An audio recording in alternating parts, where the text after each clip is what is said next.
versículo 8 e 9. 1 Tessalonicenses, capítulo 1, versículo 8 e 9.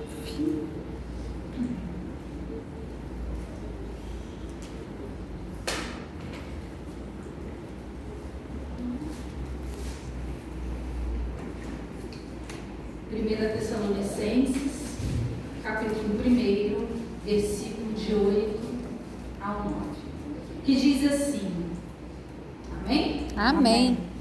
Porque por vós soou a palavra do Senhor, não somente na Macedônia e Acaia, mas também em todos os lugares. A vossa fé para com Deus se espalhou, de tal maneira que já dela não temos necessidade de falar coisa alguma. Porque eles mesmos anunciam de nós qual é a entrada que tivemos para convosco, e como dos ídolos vos convertestes a Deus, para servir ao Deus vivo e verdadeiro. Amém. Essa é uma palavra que daria para extrair muitas coisas, mas hoje, no versículo 8, eu gostaria de destacar a questão da fé, que ele fala aqui, e do versículo 9, quando ele fala da idolatria, porque a gente vai trabalhar esses dois aspectos. Então eu vou falar hoje sobre a questão da fé, que o apóstolo Paulo, ele diz o seguinte, que a fé que esse povo lá de Tessalonicenses tinha para com Deus, havia se espalhado de tal maneira que já dela, ou seja, da fé, não temos necessidade de falar coisa alguma. E eu fiquei impactada com essa palavra, porque é um desafio muito grande a gente falar sobre fé. Porque fé é um fundamento. E esse é um fundamento que muitas vezes, por causa da cultura da onde nós vivemos, nós não conseguimos extrair a essência do que isso significa. E a gente vê que para os tessalonicenses, porque era uma cidade ali, Tessalônica portuária, que havia muita entrada e saída de pessoas, muita cultura diversificada, eles haviam saído de um lugar da idolatria, se convertido da idolatria para Deus, para servir ao Deus vivo e verdadeiro. Então fala de uma fé verdadeira. E aí, a fé, a gente precisa ter em mente que a fé é algo que precisa ser praticado e exercitado.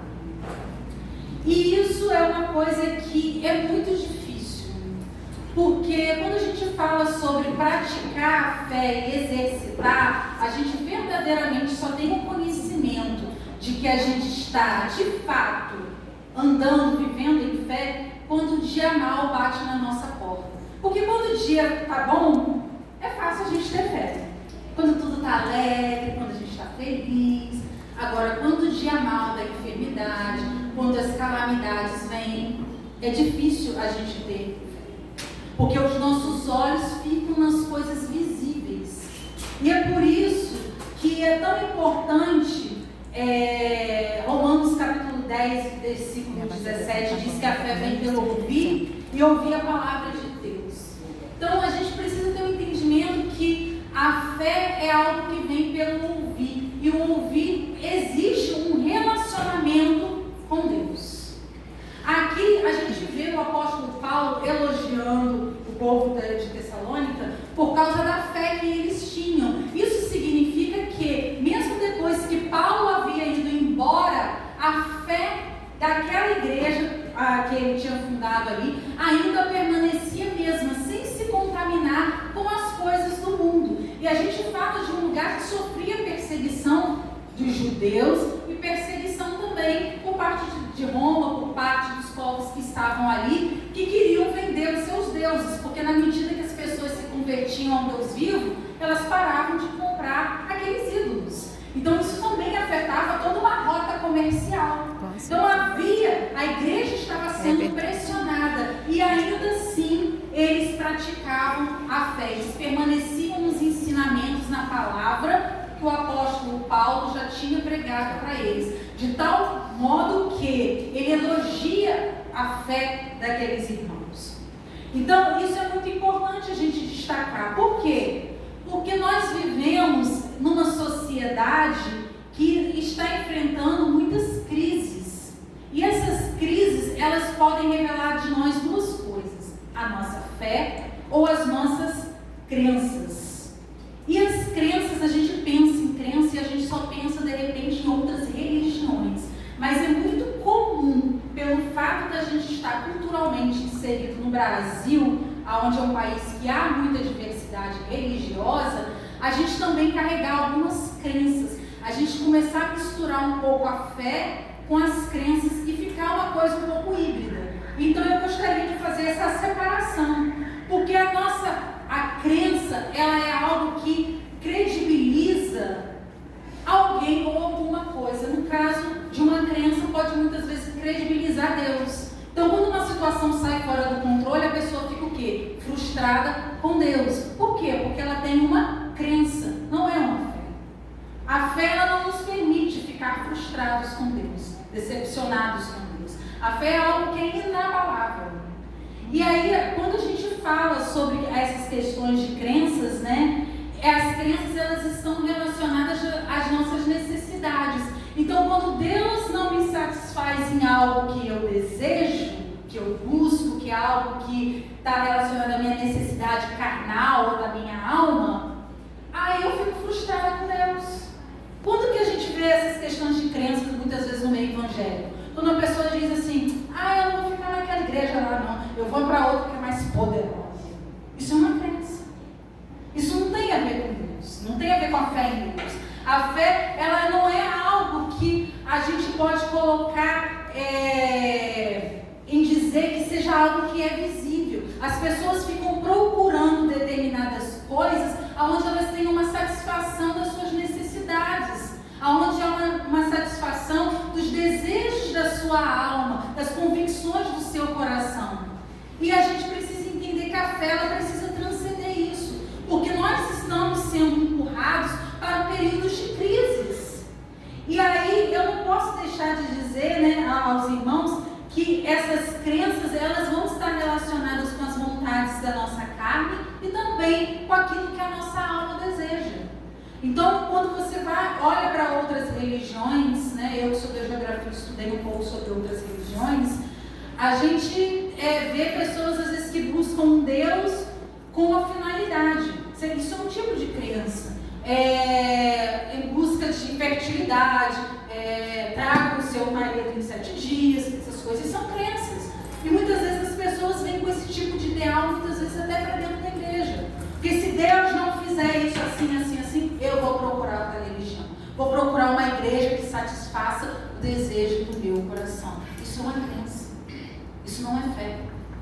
A fé, ela é algo que não é pautado naquilo que eu estou vendo, não é pautado naquilo que é a minha percepção acerca de Deus. Deus é muito maior, Ele transcende muito mais do que isso que eu posso ver, porque eu enxergo Deus através da minha necessidade muitas vezes. E Deus não pode ser visto apenas pela minha necessidade. Deus é muito mais do que isso.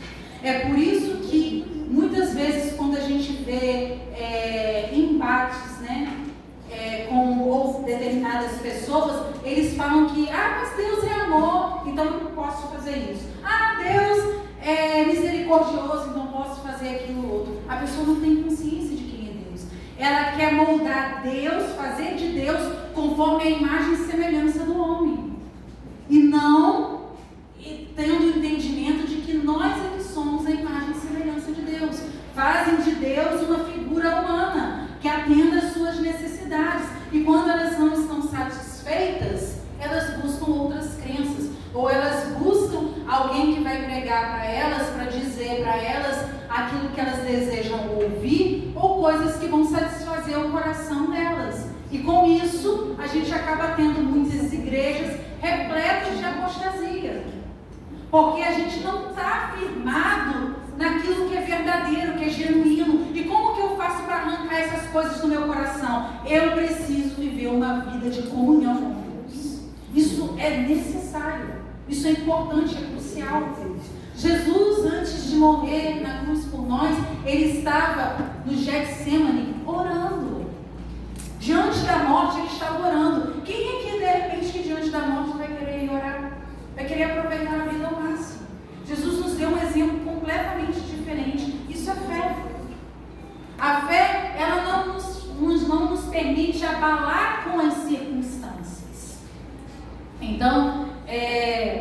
a gente tem enfrentado crises muito grandes e a partir dessas crises, daquilo que eu tenho visto, né, não só da guerra ali de Israel com a Palestina, também a gente teve um terremoto no Afeganistão hoje, nós também estamos tendo mortes na Índia, a guerra da Ucrânia com a Rússia, enfim. Então são várias coisas que estão acontecendo. A tendência é que na medida que a gente vai se aproximando do fim, as crises se tornem cada vez mais dramáticas.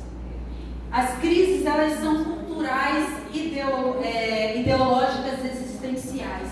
Eu falo culturais por quê? Porque cada país tem a sua cultura. Então a cultura é uma forma de você enxergar o mundo. Né? Nós brasileiros enxergamos o mundo a partir da nossa cultura.